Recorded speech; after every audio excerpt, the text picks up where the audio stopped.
Welcome to cooking it simple. ഞാൻ Jessy. ഇപ്പം മാങ്ങയുടെ സീസൺ അല്ലേ, അപ്പം മാങ്ങ കൊണ്ട് ഉണ്ടാക്കാൻ പറ്റുന്ന ഒരു പുഡിങ് തന്നെ ആവട്ടെ ഇന്നത്തെ നമ്മുടെ റെസിപ്പി. മാംഗോ ട്രൈഫിൾ പുഡിങ്ങാണ് ഇന്ന് നമ്മൾ ചെയ്യാനായിട്ട് പോകുന്നത്. നല്ല ടേസ്റ്റുള്ള, നല്ല റിഫ്രഷിംഗ് ആയിട്ടുള്ള ഒരു പുഡിങ്ങാണ്. എല്ലാവരും തീർച്ചയായിട്ടും ട്രൈ ചെയ്തിട്ട് ഫീഡ്ബാക്ക് അറിയിക്കാം. വീഡിയോ ഇഷ്ടപ്പെട്ട് കഴിഞ്ഞാൽ ചാനൽ ഫോളോ ചെയ്യാൻ ആരും മറക്കരുത്. ഞാനിന്ന് കുറച്ച് വലിയ ക്വാണ്ടിറ്റിയിലാണ് ഉണ്ടാക്കുന്നത്. ഇത് ഞാനൊരു പാർട്ടിക്ക് വേണ്ടിയിട്ട് ഉണ്ടാക്കുന്നതാണ്, അതുകൊണ്ടാണ് കുറച്ച് വലിയ ക്വാണ്ടിറ്റിയിൽ ചെയ്യുന്നത്. 1.5 ലിറ്റർ പാൽ ഞാൻ എടുത്തിട്ടുണ്ട്. അതിലേക്ക് 1 കപ്പ് പഞ്ചസാര ഇട്ട് കൊടുക്കുന്നുണ്ട്. മധുരം നിങ്ങൾക്ക് നിങ്ങളുടെ ഇഷ്ടത്തിനനുസരിച്ച് അഡ്ജസ്റ്റ് ചെയ്യാം. 1/2 കപ്പ് കസ്റ്റർഡ് പൗഡർ ഇതിലേക്ക് ഇടുന്നുണ്ട്. എന്നിട്ട് ഇത് നന്നായിട്ട് മിക്സ് ചെയ്യുക. മിക്സ് ചെയ്തതിന് ശേഷം ഇത് അടുപ്പത്ത് വെച്ചിട്ട് നമുക്ക് കസ്റ്റർഡൊക്കെ ഇട്ട് ഈ ഒരു പാൽ നന്നായിട്ട് കുറുക്കിയിട്ടെടുക്കാം. 1.5 ലിറ്റർ പാലെന്ന് പറഞ്ഞു കഴിഞ്ഞാൽ 6 കപ്പാണ് ഉണ്ടാവുക. അതിലേക്കാണ് ഞാൻ ഈ ഒരു 1/2 കപ്പ് കസ്റ്റർഡ് പൗഡറും 1 കപ്പ് പഞ്ചസാര ഇട്ടിട്ടുള്ളത്. നിങ്ങൾക്ക് നല്ല ഈ ഒരു കഷ്ണങ്ങളാക്കി മുറിച്ചെടുക്കുന്ന രീതിയിലാണ് പുഡിങ് വേണമെന്നുണ്ടെങ്കിൽ കുറച്ചും കൂടി അധികം കസ്റ്റർഡ് പൗഡർ ഇടാം. ഏകദേശം ഒരു 1/4 കപ്പ് മുതൽ 1 കപ്പ് വരെ ഇടാം. ഞാനിതിപ്പം ഒരു പായസം പോലെ, തിക്കായിട്ടുള്ളൊരു പായസമൊക്കെ പോലെ കോരി കഴിക്കുന്ന ഒരു പാകത്തിലാണ്, സോഫ്റ്റ് സ്കൂപ്പിംഗ് കൺസിസ്റ്റൻസിയിലാണ് ഇത് ഉണ്ടാക്കിയിട്ടുള്ളത്. പാൽ ചൂടായി വരുന്ന സമയത്ത് ഇതിലേക്ക് ഞാൻ 1 ടേബിൾ സ്പൂൺ അളവിൽ മാംഗോ എസൻസ് ഒഴിച്ചു കൊടുക്കുന്നുണ്ട്. അതുപോലെ തന്നെ 1 കപ്പ് മാങ്ങയുടെ പ്യൂരി ഒഴിക്കുന്നുണ്ട്. ഇതിപ്പോൾ അൽഫോൺസ മാങ്ങയാണ് ഞാൻ എടുത്തിട്ടുള്ളത്. അത് 1 കപ്പ് ഞാൻ മിക്സിയിലിട്ടിട്ട് അരച്ചെടുത്തിട്ടുള്ള മാങ്ങയാണ് ചേർത്തിട്ടുള്ളത്. അതും കൂടെ ചേർത്തിട്ട് നന്നായിട്ട് ഇളക്കി കൊടുക്കുക. ചൂടായി വരുന്ന സമയത്ത് ഈ പാല് മിക്സ്ചർ നന്നായിട്ട് ഇളക്കാൻ വേണ്ടി പ്രത്യേകം ശ്രദ്ധിക്കുക, ഇല്ലെങ്കിൽ അവിടെ ഇവിടെയായിട്ട് കട്ട പിടിക്കും. ഇത് ഒന്ന് നന്നായി തിളച്ച് തിക്കായി കഴിഞ്ഞാൽ നമുക്കിത് ഓഫ് ചെയ്യാം. എന്നിട്ട് അടുപ്പത്തുനിന്ന് വാങ്ങി വയ്ക്കാം. ഈ ഒരു കൺസിസ്റ്റൻസിയിലാണ് ഇപ്പം നമ്മുടെ കസ്റ്റേർഡ് ഉണ്ടാവുക.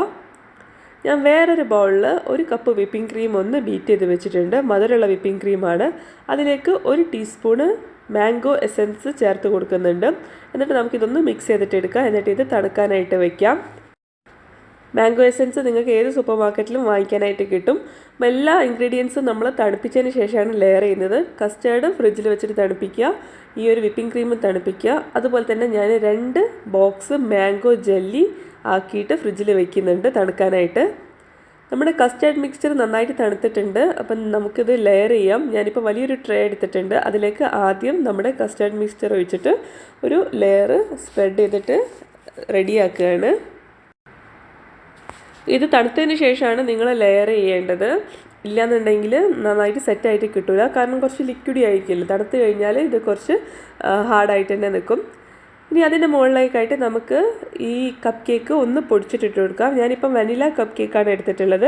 കപ്പ് കേക്ക് തന്നെ വേണമെന്നില്ല. നിങ്ങളുടെ കയ്യിൽ പൗണ്ട് കേക്കോ അതല്ല വേറെ ഏതെങ്കിലും കേക്ക് ഉണ്ടെങ്കിൽ അതിട്ട് കൊടുക്കാം. കേക്ക് ഒന്നും ഇല്ലാത്തവരാണെന്നുണ്ടെങ്കിൽ പ്ലെയിൻ ആയിട്ട് വൈറ്റ് ബ്രെഡ് ഇട്ട് കൊടുക്കാം, ഒരു കുഴപ്പമില്ല.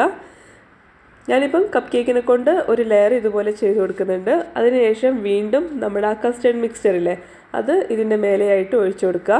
അപ്പോൾ ഇപ്പം 3 ലെയറായി നമ്മളിപ്പോൾ ചെയ്തിട്ടുള്ളത്. ഇനി ഇതിൻ്റെ മുകളിലായിട്ട് ചെയ്യേണ്ടത് ജെല്ലി ഒഴിച്ചു കൊടുക്കുക എന്നാണ്.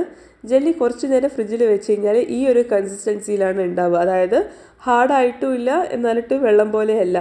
അപ്പോൾ ഈ ഒരു പാകത്തിൽ നമുക്ക് അടുത്ത ലെയർ ജെല്ലി ഇതിൻ്റെ മേലെ ഒഴിച്ചു കൊടുക്കാം.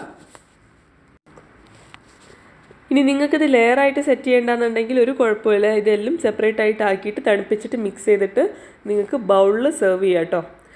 ഞാനിപ്പോൾ ജെല്ലി ഒഴിച്ചിട്ടുണ്ട്. ജെല്ലി ഒഴിച്ചതിന് ശേഷം അതിൻ്റെ മുകളിലേക്കായിട്ട് നമ്മൾ നേരത്തെ അടിച്ചു വെച്ചിട്ടുള്ള മാംഗോ ഫ്ലേവറുള്ള വിപ്പിംഗ് ക്രീമും തേച്ച് കൊടുത്തിട്ടുണ്ട്. ഇനി നമുക്ക് കഷ്ണങ്ങളാക്കിയിട്ട് നുറുക്കിയിട്ടുള്ള മാങ്ങ ഇതിൻ്റെ മേലെ വെച്ചിട്ട് ഡെക്കറേറ്റ് ചെയ്യാം.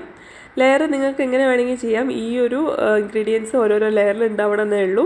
അപ്പോൾ നിങ്ങൾക്ക് ആദ്യം മാങ്ങ താഴെ ഇടണമെന്നുണ്ടെങ്കിൽ അങ്ങനെ ചെയ്യാം. വിപ്പിംഗ് ക്രീം മേലെ വെച്ചിട്ട് ഡെക്കറേറ്റ് ചെയ്യണമെങ്കിൽ അങ്ങനെ ചെയ്യാം, ഒരു കുഴപ്പമില്ല. ഞാൻ ഈ മാങ്ങയുടെ കഷ്ണങ്ങളുടെ മേലെയായിട്ട് കുറച്ചൊരു ഷുഗർ സിറപ്പ് ഒന്ന് ബ്രഷ് ചെയ്ത് കൊടുക്കുന്നുണ്ട്. നല്ല ഒരു ഗ്ലേസി എഫക്റ്റ് കിട്ടാനായിട്ടാണ്.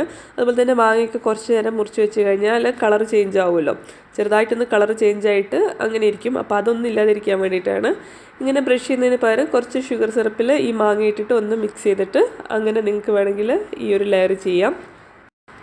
നമ്മൾ സാധാരണ ഗുലാബ് ജാമുനും ഒക്കെ ഉണ്ടാക്കുന്ന ആ ഒരു ഷുഗർ സിറപ്പ് തന്നെയാണ് എടുത്തിട്ടുള്ളത്.